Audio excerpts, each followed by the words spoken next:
ملکند ته که یو خوا قدرت ډیر ښایست ورکړی دی نو بل خوا یې د دې ځای خاوره ډیره زرخیزه پیدا کړې ده. د ملکند تاڼه کلی چې د مختلف قسمه میوو په پیداوار کې یو ځانګړی نوم لري نو بل اړخ ته د دې ځای شلتالان هم ځان نه یو خوند او رنګ لري. دلته د شلتالانو یو شمېر باغونه شتون لري. دلته پیدا کیدونکي شلتالان نه صرف د ملک دننه بلکې د ملک نه بهر هم د ډالو په توګه لیږلی شي. دلته د پیدا کیدونکو شلتالانو بنیادی وجه د دې ځای آب و هوا او خاوره ده. د شلتالانو په دې باغونو کې یو شمېر مزدوران کار کوي او خپله دنده ترسره کوي. د شلتالانو سیزن هر کال د ګرمۍ په موسم کې شروع کیږي او هم د دې موسم د ختمېدو پورې جاري وي. د سرزنګ د علاقې ډېر یو زبردست کاروبار روان دی. د دې ځای نه دا ډکېږي لاهور ته ځي کراچۍ ته ځي او ډېر خلک پکې په روزګار دي.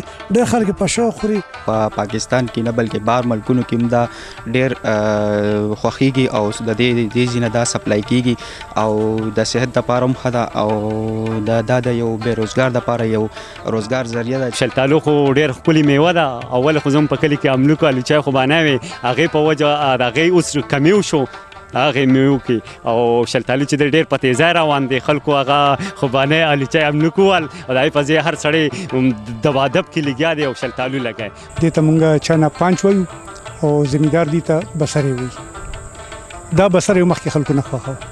هر سړي وایي چې ارلیګرین ولګوه 6 نمبر ولګوه 8 نمبر ولګوه. خو اوس چې کوم دی دې وخت راغلی دی هر سړی بسرې خوښوي او موږ له ډېرې ښې پیسې راکوي. ارلیګرین دومره پیسې نه کوي څومره چې دا کوي. د ډاکټرانو وینا ده چې شلتالان د شوګر په رنځ کې اخته ناروغانو دپاره هم د دوایي په توګه استعمالیدی شي. که چیرې حکومت د دې ځای باغونو ته خصوصي پاملرنه وکړي نو هغه ورځ لرې نه ده چې دلته پیدا کیدونکي میوې به د ملک سره سره د نړۍ مختلف ملکونو ته د خرڅ لپاره وړی شي. شلتالو که یو خوا د میوو بادشاه بللی شي نو بل اړخ ته د ګرمۍ د اخره پورې دا میوه د خلکو په زړونو راج کوي. عمران زریاب، خیبر نیوز، ملکند.